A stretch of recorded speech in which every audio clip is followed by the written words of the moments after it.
हम सब जिंदगी में कुछ न कुछ तलाश कर रहे हैं ना। कभी सुकून की तलाश, कभी खुदा की तलाश। लेकिन इस निशिस्त में हम जिस गहरे और हैरान कुन तज्जिए पर बात करने वाले हैं, वो हमें एक बिल्कुल मुख्तलिफ ज़ाविये से सोचने पर मजबूर कर देगा। क्या हम वाकई ज़ाते इलाही को तलाश कर रहे हैं, या हमारी ये सारी भागदौड़ किसी और ही चीज़ के गिर्द घूम रही है?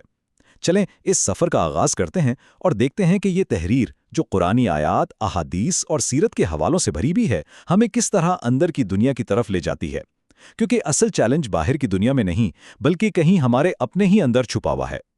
देखिए, इस तहरीर का आगाज़ ये एक ऐसे सवाल से होता है जो इंसान को एकदम रुककर सोचने पर मजबूर कर देता है। इसका बुनियादी मुकदमा बड़ा ही दिलचस्प है, और वो ये है कि खुदा की तलाश का ये सारा सफ़र दरअसल हमारी अपनी मैं की तलाश है।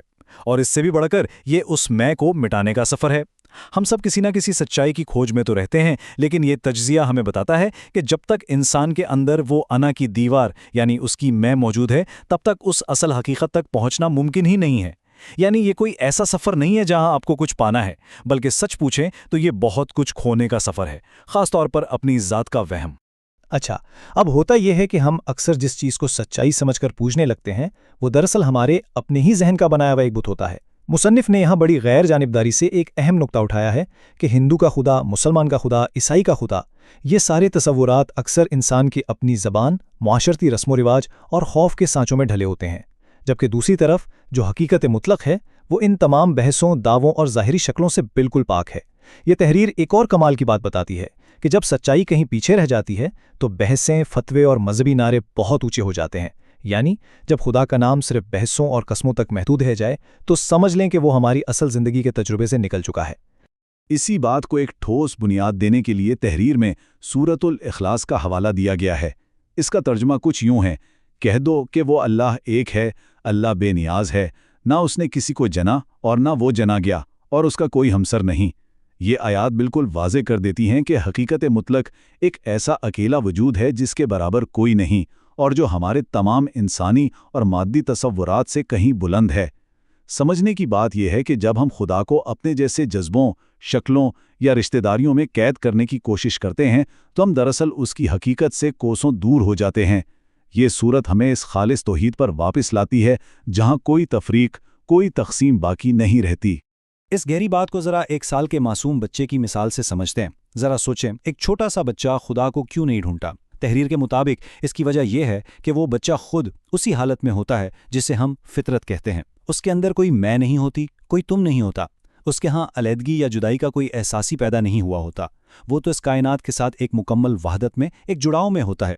ये वो खालिस और कुदरती हालत है जहाँ कुछ खोजने की ज़रूरत ही महसूस नहीं होती, क्योंकि सब कुछ एक ही तो है। और बिल्कुल इसी फितरी हालत की तायीद हमें सही बुखारी और मुस्लिम की इस मशहूर हदीस से भी मिलती है। हदीस में वाज़े है कि हर बच्चा इसी खालिस फितरत पर पैदा होता है जिसका हमने अभी जिक्र किया। लेकिन होता क्या है, फिर हमारा मुआशरा, हमारे वालिदैन और माहौल इस पर शनाख्त के मुख्तलिफ लेबल लगा देते हैं। इसे यहूदी, ईसाई या कोई और नाम दे दिया जाता है। बस यहीं से हमारी मैं, हमारी अना और हमारा वो दुनियावी तशख़्ख़ुस जन्म लेता है जो हमें बांट देता है। इंसान के गिर्द ये खौल जितना मोटा होता जाता है, वो अपनी इस पुरसुकून और असल हालत से उतना ही दूर निकल जाता है। अच्छा, हकीकत तक पहुंचने का एक छोटा सा तजुर्बा तो हम रोज़ाना ही करते हैं। जी हाँ, वो है हमारी नींद। ज़रा तसव्वुर करें, जब हम गहरी नींद में होते हैं तो क्या होता है?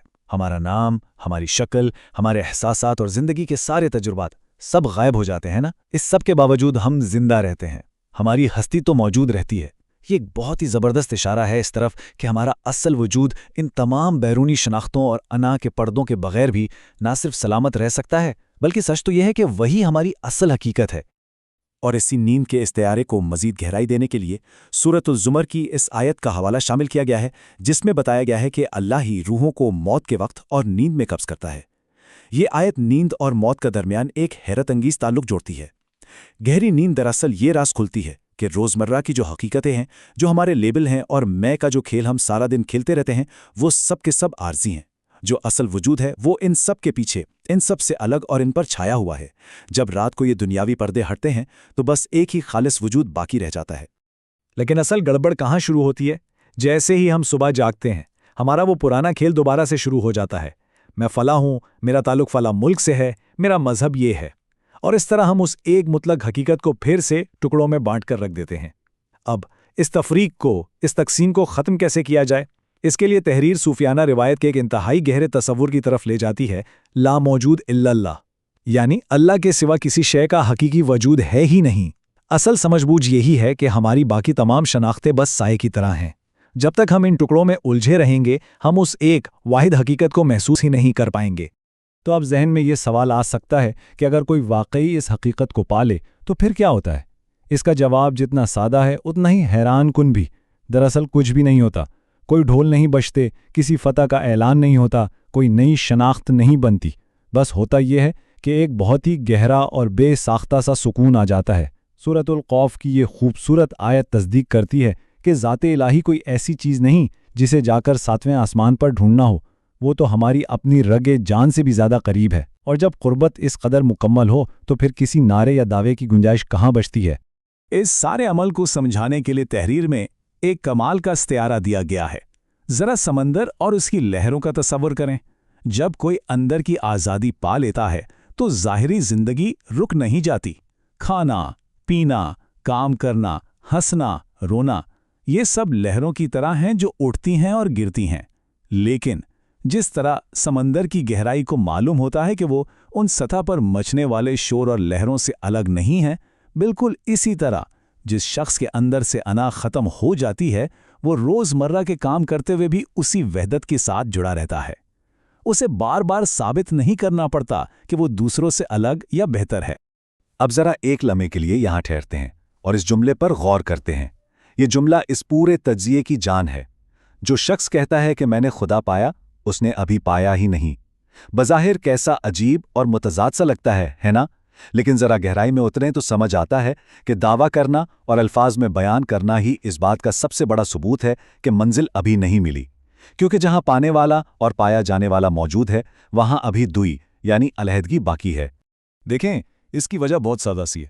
جب تک یہ دعویٰ موجود ہے کہ میں نے کچھ پایا ہے، تب تک وہ پایا گیا وجود بھی بس ذہن کی اپنی ہی ایک تخلیق ہے، ایک آئیڈیا ہے۔ حقیقت تو یہ ہے کہ پانا یا تلاش کرنا جیسے الفاظ ہی یہاں چھوٹے پڑ جاتے ہیں، کیونکہ وہ ذات تو پہلے سے ہر جگہ موجود ہے، اسے کہیں باہر سے لانا تھوڑی ہے۔ بس یہ جو ہمارے اندر کی میں کا پردہ ہے نا، اس کو ہٹانا ہے۔ جب تک بیچ میں یہ انا کھڑی رہے گی، خالق کا خالص تجربہ ہو ہی نہیں سکتا۔ تو جب یہ انا، یہ میں کا پردہ واقعی ہٹ جاتا ہے، تب اصل میں کیا ہوتا ہے؟ سورۃ القصص کی یہ آیت ہمارے اس سوال کا جواب دیتی ہے کہ اس کی ذات کے سوا ہر شے بشمول ہماری اس پیاری انا کے فنا ہونے والی ہے۔ جب یہ پردہ اٹھتا ہے تو نہ کوئی تلاش باقی رہتی ہے اور نہ ہی کوئی تلاش کرنے والا، پیچھے بس ایک ہی ذات رہ جاتی ہے۔ اور یہی وہ مقام ہے جہاں ہماری ساری بحثیں، ہمارے سارے فرق اور سارے ذہنی بت ٹوٹ کر بکھر جاتے ہیں۔ چلیں اب اس سارے فلسفے کو ایک تاریخی اور عملی مثال سے جوڑتے ہیں۔ غار ہیرا کے واقعے کو ذہن میں لائیں۔ وہاں گیا تھا، کوئی لمبی چوڑی بحثیں نہیں تھیں، معاشرے کے شور و غل سے کٹ کر ایک مکمل خاموشی اور تنہائی تھی۔ یہ تنہائی اپنے اندر کی سچائی تک پہنچنے کا سب سے سچا راستہ تھی، اور جب وہی نازل ہوئی، حق سامنے آیا، تو اعلان یہ نہیں تھا کہ میں کوئی بہت خاص ہوں، بلکہ اعلان یہ تھا کہ بندہ اللہ کے مکمل تابع ہے۔ یہ بندگی کی وہ معراج ہے جہاں جا کر میں بالکل مٹ جاتی ہے اور ایک خالص سپردگی جنم لیتی ہے۔ اسی روحانی بیداری اور اسی اعلیٰ ترین کیفیت کو حدیث جبریل میں احسان کا درجہ دیا گیا ہے، یعنی عبادت اس طرح کرنا جیسے ہم اسے دیکھ رہے ہیں۔ یہ کیفیت ہمیں بتاتی ہے کہ ہمارے وہم اور حقیقت کے درمیان جو خلیج ہے، اسے کیسے پار کیا جائے۔ یہ وہ مقام ہے جہاں عبادت صرف ایک ڈیوٹی یا رسم نہیں رہتی، بلکہ ایک زندہ تجربہ بن جاتی ہے۔ جب انسان کو دل کی گہرائی سے یہ یقین ہو جائے کہ وہ ذات اسے دیکھ رہی ہے، تو پھر خود غرضیاں اور انا تو خود بخود پیچھے رہ جاتی ہیں، اور انسان اسی کائناتی وحدت کا ایک خاموش حصہ بن جاتا ہے۔ تو اس سارے سفر اور تجزیے کے بعد ہم واپس اسی نقطے پر آ جاتے ہیں۔ یہ تجزیہ ہمیں باہر جواب ڈھونڈنے کے بجائے اندر کی اس خاموشی کی طرف بلاتا ہے۔ ذرا سوچیں، جب ہماری ساری شناختیں، ہمارے سارے دعوے اور آخرکار یہ ہٹ دھر میں بھی مٹ جاتی ہے، تو اس کے بعد جو گہری خاموشی چھا جاتی ہے، اس میں کیا بچتا ہے؟ یہ کوئی ایسا سوال نہیں ہے جس پر ہم بیٹھ کر لمبی لمبی بحثیں کریں یا کتابیں لکھیں۔ یہ وہ سوال ہے جسے محسوس کرنے کے لیے بس تھوڑی سی خاموشی اور غور و فکر کی ضرورت ہے۔ امید اس نشست نے سچائی کی اس کھوج میں سوچنے کے چند نئے در وا کیے ہوں گے۔ ہمارے ساتھ اس گہرے سفر میں شامل رہنے کا بہت شکریہ۔